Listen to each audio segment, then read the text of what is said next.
Nagitla si Teresa pagkakita kay Lilith na nakaharang sa kanyang daraanan. Ang takot at kilabot ay matuling gumapang sa buo niyang katawan. Hindi iyon naikaila kay Lilith, kaya lalong lumapad ang pagkakangisi nito. Nanunuya, nang aasar. Nanlambot ang mga tuhod ni Teresa.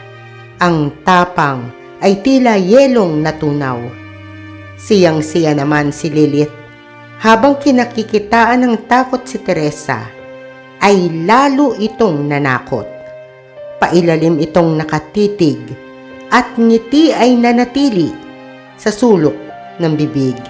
Iginagalaw ang ulo, pakaliwa, pakanan. Sinisilip ang mukha ng dalagang umiiwas.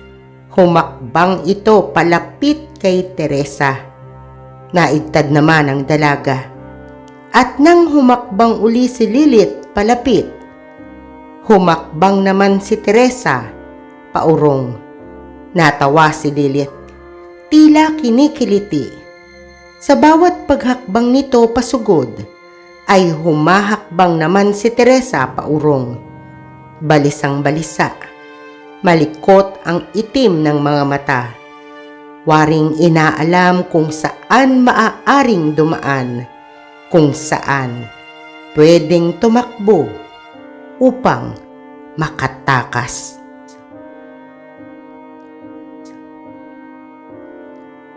Samantala si David, bagsak na dahil sa matinding pagod at hirap. Idinidikta man ang isip ang paglaban, subalit suko na ang lakas. Tinangka niya pa sanang tumayo, ngunit nanginginig na ang mga tuhod, kaya muling bumagsak. Hinahabol na ang hininga. Wala na siyang nagawa kundi saluhin ang mga tadyak ng mga kalabang naghahalakhakan. Bumibigat na ang talukap ng kanyang mga mata. Pumapatak na rin ang luha habang piping humihingi ng kapatawaran kay Victor, kay Teresa. Kapatawaran dahil sa pangakong hindi na panindigan at hindi natupad. Dahan-dahan nang humihiwalay ang kanyang kamalayan. Wari ba'y nahuhulog sa madilim at malalim na hukay. Natigilan siya ng matigil sa pagdadyak ang mga kalaban. Pagkaraay nagtaka naman sa nararamdamang galaw sa kapaligiran. Mariin niyang ipinikit ang mga mata, kunot ang noo, habang pinatatalas ang pandinig. Tinitiyak kung tama ba ang naririnig. Ang halakhakan ng mga kampon ni Lilith ay napalitan ng sigawan, palahaw at pagdaing. Hirap man ay nagawa niyang idilat ang mga mata. Sinikap palinawin ang nanlalabong paningin. Napasagap siya ng hangin kasunod ng pagsilay ng ngiti sa bibig. Ang mga demonyo nakikipaglaban sa mga kalansay na nag-ahunan at nag-aahunan pa mula sa ilalim ng lupa. Mga buto kung pagmamasdan, ngunit mistulang may matitipunong kalamnan kung kumilos at makipaglaban, malakas at mabilis. Umiilag at sumasalakay.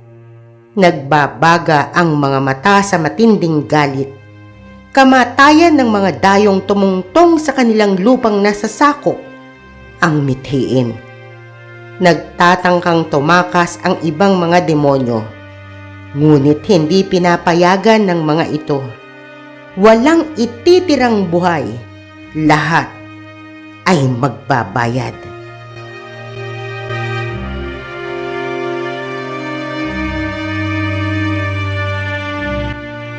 Gumala ang paningin ni David. Walang ibang makapagpapabangon sa mga ito. Walang tinig na makapag-uutos at susundin maliban sa kanilang Panginoon.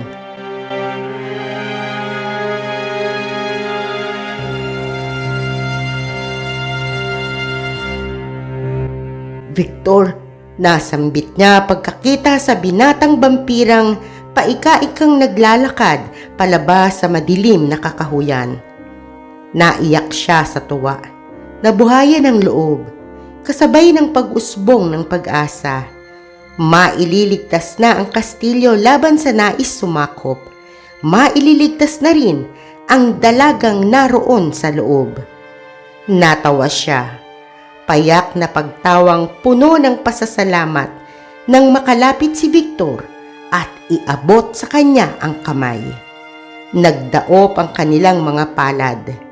Hinila siya ni Victor at inalalayang makatayo.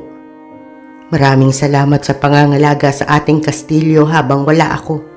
Winika ni Victor. Nahihiya siyang ngumiti. Tinapik nito ang balikat niya kasunod ng pangungumusta sa kalagayan niya.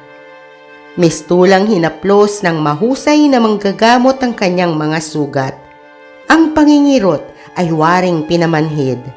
Ang hirap niya at pagod ay naglaho. Umahon sa kanyang mga ugat, dugo at kalamnan ang lakas na idinidikta ng isip at determinasyong hindi biguin ang paniniwala at tiwalang ibinibigay nito sa kanya. Kaya niya. Kakayanin pa niya. Si Victor. Nagtatagis naman ang mga bagang. Higit ang nararamdamang sakit sa nakikitang kalagayan ni David. Pangangalagaan niya ang binata gaya ng pangangalaga sa tirahan nila. Tutumbasan niya o kung magagawa pang higitan ng katapatan nito ay gagawin niya. Hindi niya hahayaang mauwi sa wala ang lahat. Silang dalawa, 10 ng mga alagad niya. Hindi nila papayagang manaig ang mga kalaban. Nagkatinginan sina Victor at David nang magsulputan sa iba't ibang panig ang napakaraming kampon ni Lilith. Halos doble ang bilang sa mga kalansay na mananandata. 1 laban sa 2 ang naging tapatan. Tinanguan ni Victor si David bilang senyas. Tinanguan ni David si Victor bilang pagsang-ayon. Waribay nagkaintindihan sa iisang plano. Nang mapalibutan ng mga kalaban, magkatalikod silang nagdikit. Pinaghuhugutan ng lakas ang isa't isa. Kaligtasan ng bawat isa ang nais pangalagaan. Parehong tinitiyak na hindi mapahamak sa laban. Dihado man sa bilang ang mga alagad ni Victor, ay hindi nawala ng loob ang mga ito. Lalo pang ang naging mas agresibo. Waribay may nais ding patunayan. Nayugyog ang lupa sa puwersadong galabog ng bumabagsak. Umaalimbukay sa malansang hangin ang lupang sinasadsara ng talunan. Nadidilig ng dugo ang uka-ukang lupa. Gumugulong ang mga ulong humiwalay sa kanya-kanyang katawan. Nagtatalsikan ang iba't ibang parte ng katawan. Ganon din ang mga buto ng kalansay. Waring nagsasayaw sa dilim ang mga matang nagliliyab sa galit. Umuugong sa pandinig ang sigawan, mga ungol at pagdaing. Napalayo sina Victor at David sa isa't isa. Nabahala si Victor nang makitang napaluhod si David nang tamaan ng kalaban. Gusto man itong daluhan ay hindi naman siya makalapit dahil sa mga demonyong kumukuyog sa kanya. Lalo siyang nabahala nang sa muling pagsulyap kay David ay makitang sa likuran nito ay may demonyong nakalapit at patraydor na sasalakay. Mabilis siyang kumilos. Inilagan ang mga katunggali at saka tumalilis patungo kay David. Nagawa niyang salagi ng pag-atake ng demonyo. Sa muling pag-ikot, espada na niya ang pumunit sa lalamunan nito.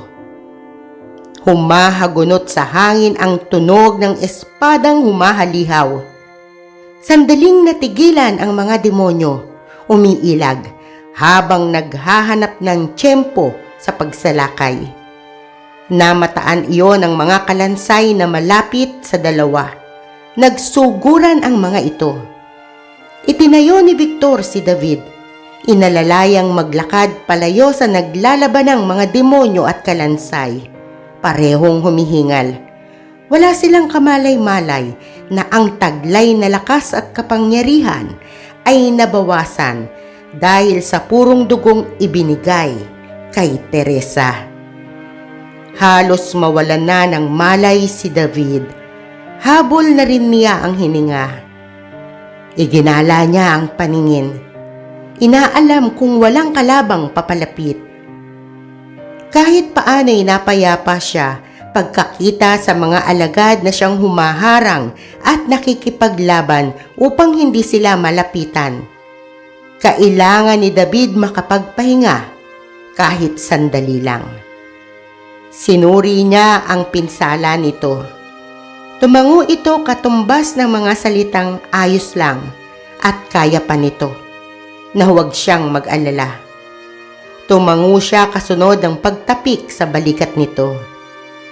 Ilang ulit siyang nagpawala ng malalim na paghinga habang palipat-lipat ang tingin sa mga alagad na nakikipaglaban kay David habang iniisip ang estratehiyang gagamitin. Matapos tapunan ng tingin si David, sumugod na siya upang tulungan ang mga kalansay. Ngunit, nauwi na lang sa akmang paghakbang ang mga paa niya. Natigilan siya at otomatikong napahinto nang maramdamang may malakas na enerhiyang nakatitig sa kanya. Natunugan niya agad kung sino ito. Mabilis niya itong nilinga at hindi siya nagkamali. Si Antonio. Nakatayo sa bukana ng kakahuyan. Nakangisi, ngunit madilim ang anyo. Victor! Sambit ng kumibot nitong bibig, ngunit malakas na inihatid sa kanyang pandinig. At sa isang kisap mata, humagunot sa bilis ang bolang apoy na pinawalan nito. Kasunod, ang mabilis na pagsugod sa kanyang kinatatayuan. Sandaling namanhid ang ulo niya. Nilinga niya si David. Pagkaraay ibinalik ang tingin kay Antonio at sa nakakuyom nitong mga kamao. Mga kamaong nagliliyab, liyab, natatapos sa kanyang buhay.